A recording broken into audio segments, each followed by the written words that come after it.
we'll just go through it. Appetites. And just see. So this is the introduction.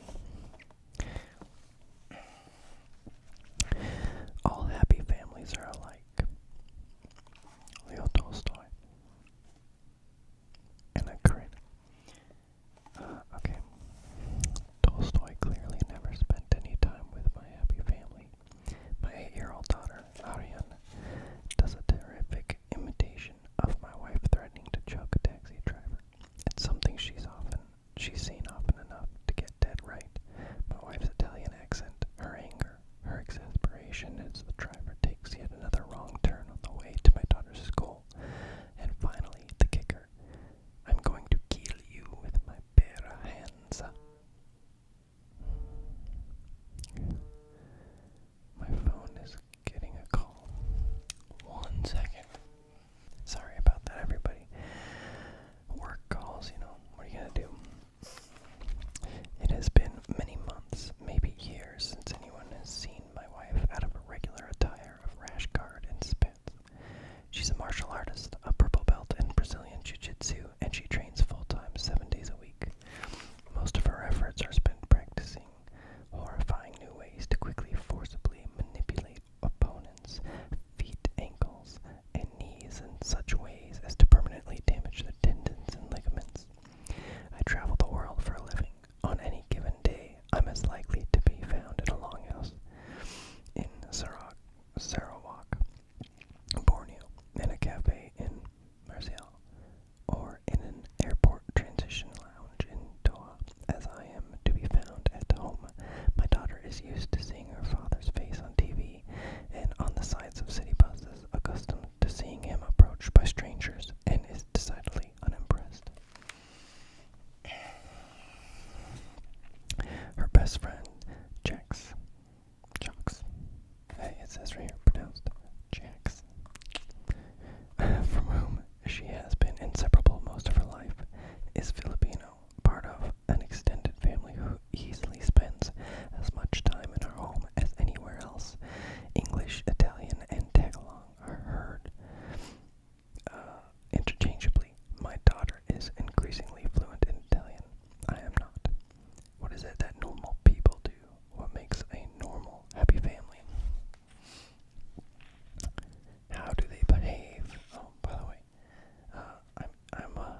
it's a little dark in here because it was the best lighting for this, so sometimes it's a little difficult for me to read it, but I'm doing my best, especially when I've got, the page itself has like spatterings, and then I have my own spatterings from using it so much. That's a little aside, I'm sorry. But anyway, what do they eat at home? How do they live their lives? I had little clue how to answer these questions for most of my working life, as I'd been living it on the margins. I didn't know any normal people. From age 17 on, normal people had been my customers. They were abstractions, literally shadowy silhouettes in the dining rooms of wherever it was I was working at the time.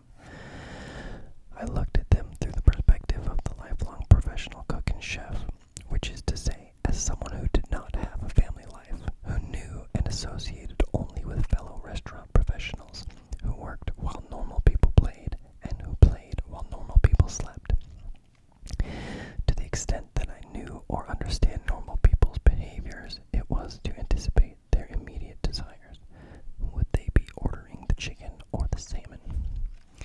I usually saw them only at their worst, hungry, drunk, horny, ill-tempered, celebrating good fortune, or taking out the bad on their servers.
night to soothe crying baby face of fatherhood, I'd be overjoyed.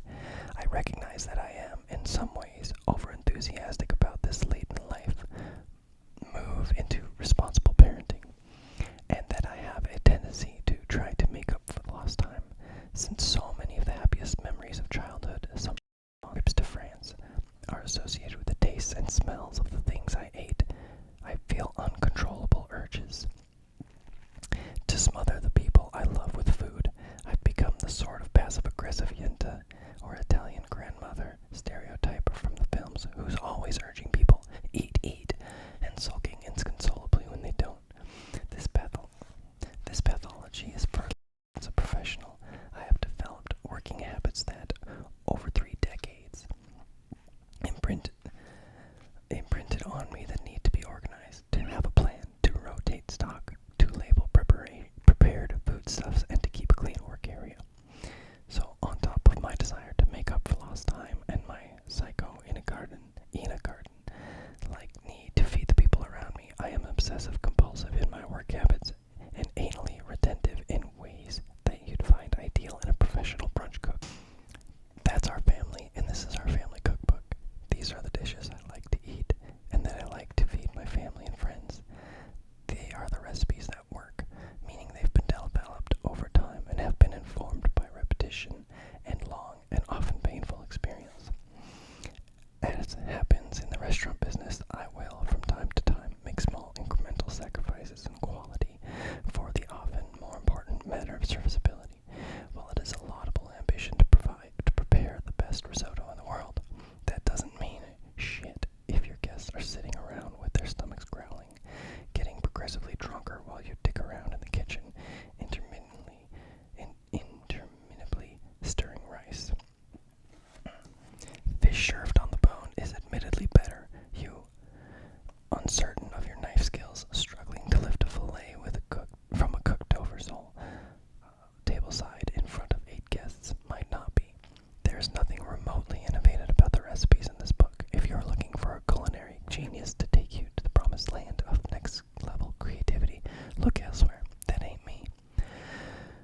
those experiences because I'm the father of an 8-year-old who, like most 8-year-olds, takes pancakes and breakfast in general. So now that I'm cooking for an 8-year-old and her friends, I've acquired more joyous associations with that meal. For instance, I'm frequently called upon these days to provide efficient pancake service to sleepover parties involving numerous children, and on vacation I'm more inclined than not to have breakfast ready for house guests. So, after all those years of cooking what was essentially, and often literally, short order breakfast, here is what I've learned.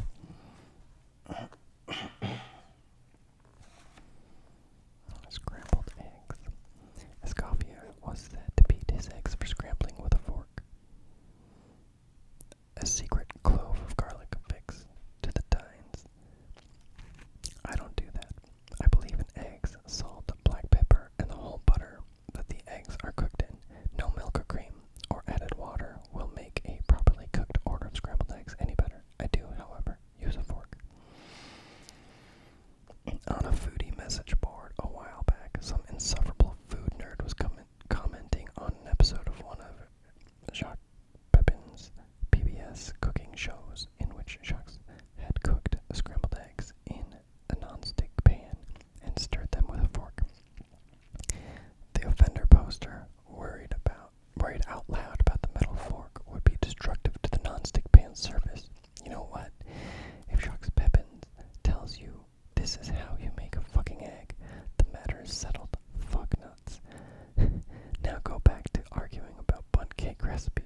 Here's how to scramble an egg. Break a fresh egg against a flat surface like a cutting board and empty it from its shell into a bowl so you can inspect it for bits of shell, which you should of course remove and discard.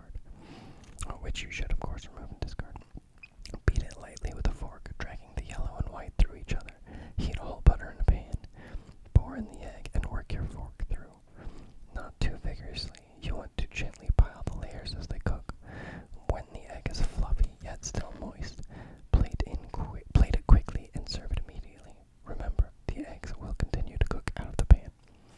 So, I'm sure this is great, but I gotta say, I grew up adding milk or cream to my eggs. I still do it. And I sometimes am jealous of certain restaurant eggs. I can't scramble them as well. I feel like I cook them too much only because I just keep thinking that they're not. I don't know. I think I usually like to overcook them, which is obviously my problem. But yeah. Other than that, I think my eggs are pretty good. I'm sure these eggs are pretty good, but I'm sure if I followed it, I would still overcook the eggs too much. Yeah. I think we're gonna cut it there, but I'm thinking that I might continue to read and post more from here. If you guys are interested in that, if my whisper reading, worked out, I would love to do it. And this was pretty good. I actually, of course, in the lighting, sometimes a word here or there is messed up.